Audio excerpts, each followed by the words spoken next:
Salve galera! Vamos falar nesta aula sobre escravidão, lei de terras, imigrantes no Brasil e se você chegar até o fim dessa aula com a gente, você vai ter um bônus. Vamos resolver juntos uma questão do Enem.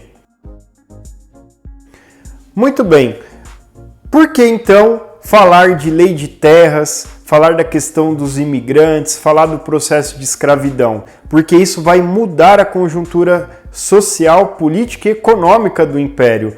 Agora, adivinha quem está envolvido com tudo isso? A Inglaterra. Mais uma vez a Inglaterra. Por quê? Vamos entender então o envolvimento da Inglaterra nesse processo que vai levar ao fim da escravidão, ao processo que leva ao fim da escravidão e o que faz com que os imigrantes europeus comecem a vir para o Brasil em função de decisões tomadas, portanto, pela Inglaterra. Então, a Inglaterra e a questão da escravidão no Brasil é algo fundamental e sempre aparece em questões de vestibular, o Enem e outras atividades que você possa ter que realizar. Todo mundo sabe, e eu acho que não é estranho dizer isso, que a Inglaterra ganhou muita grana, muito dinheiro com a mão de obra escrava pelo Atlântico, durante os séculos 17, 18, enfim. Só que a Inglaterra ela passa por processos de mudança na lógica política, sobretudo com a implementação de políticas de cunho mais liberais, que vão aí tensionar a questão da escravidão. Então, a partir do século XIX, a Inglaterra vai passar a combater duramente o tráfico negreiro e, por consequência, a escravidão. Calma lá, não é que a Inglaterra era humanista, que tinha uma preocupação com os humanos que eram colocados na condição de escravidão. Lógico, havia sim na Inglaterra pessoas preocupadas com isso, mas mais do que isso, parece que há alguma coisa por trás que cheira a questões econômicas. E aí a grande pergunta, o que teria levado o governo inglês a essa mudança de atitude frente aos processos de escravidão? Por que será que a Inglaterra resolveu então combater o tráfico negreiro, combater os processos de escravidão? Bom, para responder a essa pergunta, nós temos que entender o processo da industrialização na Inglaterra. E lá vem o professor de história, fica voltando, vai lá para 1750 falar de Revolução Industrial. Gente, não tem jeito. A história está ali, concatenada, uma coisa está ligada à outra. Qual que é a questão aí da Revolução Industrial? A Inglaterra tem necessidade de ampliar mercados consumidores. Então, os ingleses entendem que com o fim da escravidão, o dinheiro que era gasto na compra de escravizados poderia, digamos assim, ajudar ou otimizar o processo de aquisição de manufaturados produzidos lá pelas indústrias inglesas. De forma bem simples, se a gente passa uma lógica de trabalho assalariado, há um aumento do consumo. E aí quem ia ganhar com isso? Quem vendia? Quem vendia? A Inglaterra. Muito bem, e a Inglaterra, desde a abertura dos portos, lembra quando foi? 1808, com o Brasil, ela sempre teve ali um intenso comércio, né? E esse comércio, esse intenso comércio que a Inglaterra tinha com o Brasil, era um espaço favorável, então, para a venda dos seus produtos manufaturados. Mas, para isso, os trabalhadores brasileiros precisariam passar ao quê? A receber salários, a serem assalariados, o que não era compatível com o trabalho escravo. Lógico que, por trás de tudo isso, ainda existem algumas questões de ordem política e vão surgir aí debates e enfrentamentos, inclusive do reinado do Brasil com a Inglaterra.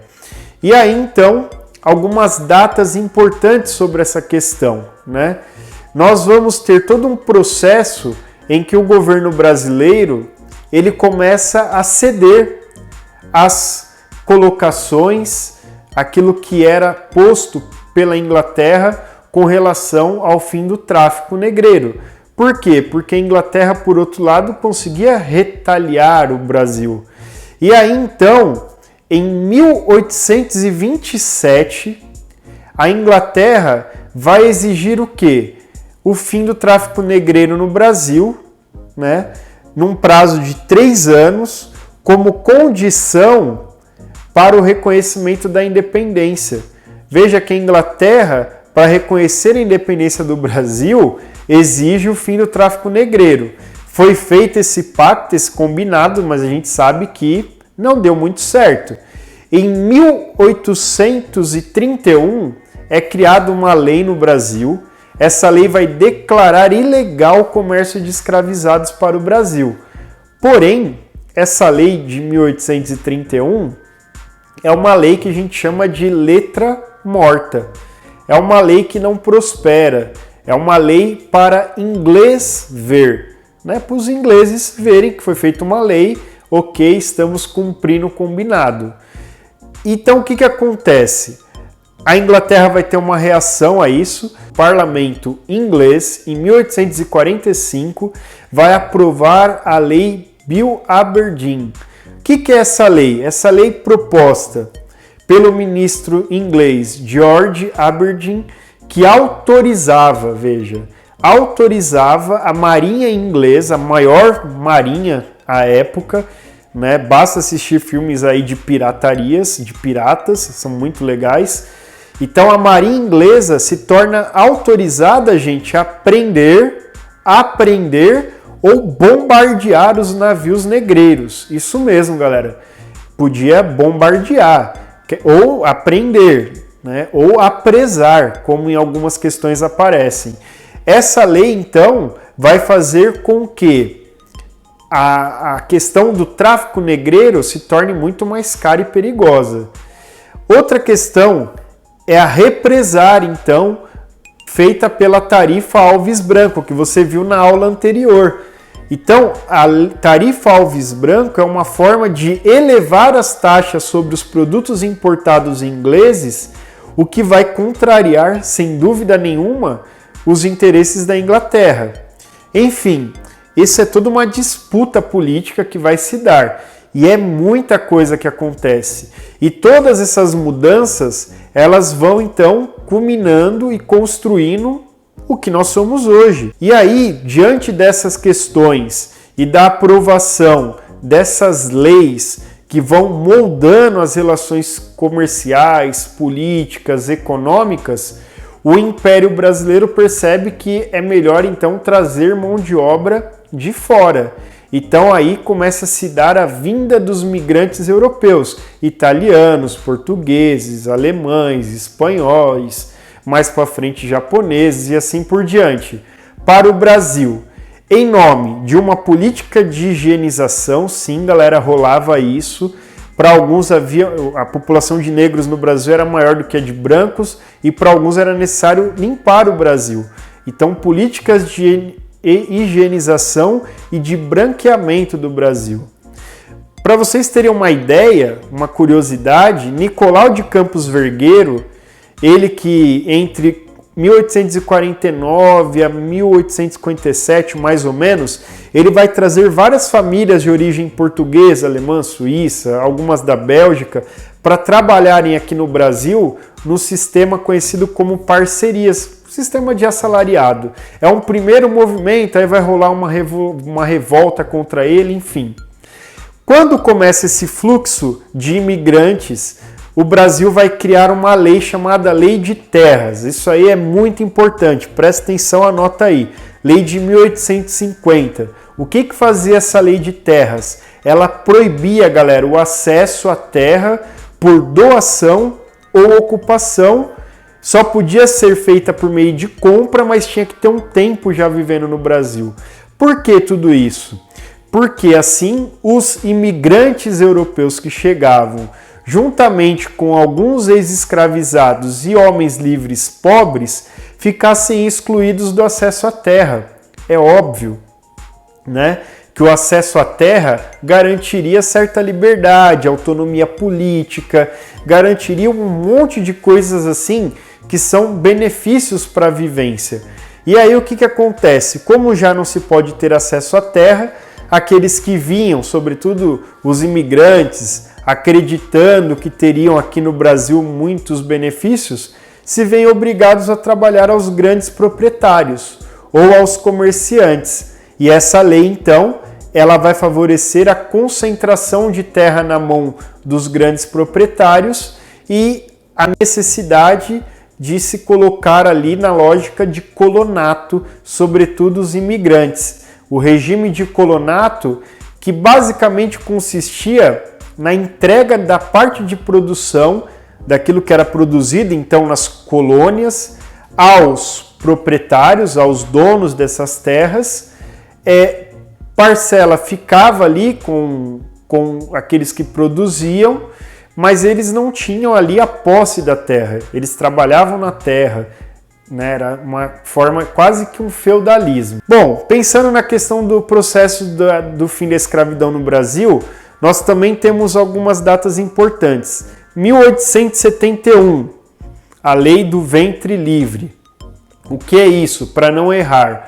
Então, filhos de mulheres, obviamente escravas, nascidos a partir de 1871, ficavam livres a partir de 8 anos de idade e tinha que se pagar uma indenização, ou só depois dos 21 anos. E outra lei, uma lei escrota, né, mas que aconteceu, era a Lei dos Sexagenários, criada no dia 28 de setembro de 1885. Olha que insano isso. Essa lei concedia liberdade apenas aos escravos com mais de 60 anos. Imagine você, quem que chegava nessa idade? Que escravo chegava nessa idade? E quando chegava ia fazer o que com a liberdade? Né? Outra lei, e essa aí muito conhecida, é a lei do dia 13 de maio de 1888.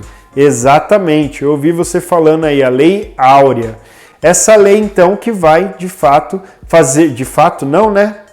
De lei, né? Não necessariamente de fato, conceder a liberdade aos escravos no Brasil. Essas datas são importantes, mas elas não aprofundam totalmente aquilo que é a questão do processo de fim da escravidão no Brasil. Se você curtir, comentar, compartilhar e pedir aí nos comentários, eu faço uma aula só sobre o processo do fim da escravidão no Brasil. Você tá afim? Então, dá uma ajuda aí, certo? Me ajuda a te ajudar. Bom, e agora aquilo que eu havia prometido. Vamos resolver uma questão fácil do Enem de 2017, beleza? Acompanha comigo aí. Geralmente, quando a gente vai responder uma questão do Enem, nós podemos ir direto para o enunciado. O enunciado é esse que está aparecendo aí para você, né? O fato legal evidenciado no texto acentuou o processo da... Bom, alguns enunciados já facilitam a resposta. Outros exigem que a gente leia a parte de cima do item que nós chamamos de suporte. Então é importante você saber disso, né? As questões possuem um suporte, que é um texto, uma imagem, né? Um hipertexto, enfim, um poema, uma charge, e o enunciado, que é a pergunta, digamos assim, que liga o suporte às alternativas. Então, neste caso aqui, nós temos que ler o suporte, porque a questão exige ali identificar no texto alguma informação, interpretar e relacionar depois com as alternativas. Vamos ler o texto. Com a Lei de Terras de 1850, o acesso à terra só passou a ser possível por meio da compra com pagamento em dinheiro. Veja, em dinheiro. Então, quem tinha dinheiro à época? Os migrantes europeus que estavam chegando até que talvez tinham alguma coisa, mas não o suficiente. Os ex-escravos, basicamente nada. Então, gente, é um processo aí para a gente já pensar na condição histórica que acabamos de estudar. Isso limitava ou mesmo praticamente impedia o acesso à terra para os trabalhadores escravos que conquistavam a liberdade. Então aí vem o enunciado novamente. O fato legal evidenciado no texto acentuou o processo da, letra A, reforma agrária. Não, né, gente? O que é reforma agrária? Muito simples. Reforma agrária é assim, ó. Eu tenho uma grande propriedade de terra aqui. Imagine que tudo isso aqui está na mão de uma pessoa. Está na mão de uma pessoa. E essa terra aqui é improdutiva, não é totalmente utilizada. Qual que é a lógica da reforma agrária? É dividir essa terra com mais pessoas. Vocês viram que eu causei um acidente aéreo, né? Bom, então aí você vai dividir nessa terra com mais pessoas e a divisão disso vai se configurar aí numa forma de reforma agrária, ou seja, a terra na mão de mais pessoas. Não é o caso deste item. Expansão mercantil. O que é expansão mercantil? A expansão do mercado, por produções, vendas. Esse aí talvez você até fique em dúvida. Segura essa aí. C. Concentração fundiária. Toda vez que você escuta fundiária, agrária, você tem que lembrar de terra. Concentração fundiária quer dizer a concentração da terra, ó, a concentração da terra na mão de poucos, de oligarquias agrárias. Concentração de terra na mão de poucos. Tá quentíssimo, né? Você já acertou, né? Você é inteligente pra caramba, tô ligado. Desruralização da elite. Não, né? A elite continua ruralizada. Aliás, elite no Brasil é aquela que tem terra, até hoje. Mecanização da produção. Não, né, gente? Isso é depois. A questão da mecanização da agroindústria, isso vem depois. Então, a alternativa certa é a letra C, concentração fundiária. E aí, entendendo que a lei de terras vem aí para limitar o acesso à terra no Brasil. Gostou, galera? Então vamos lá, colabora, curta, compartilhe, se inscreva no canal, dê dicas, mande dicas, sugestões, né? A ideia é tornar esse canal um canal aí colaborativo e que você possa aí me ajudar a difundir aí o conhecimento, contribuir com a educação, porque afinal de contas a educação é fundamental para a construção de uma sociedade melhor. Então, se você acredita nisso aí, vem com a gente. Um abraço, obrigado, até mais.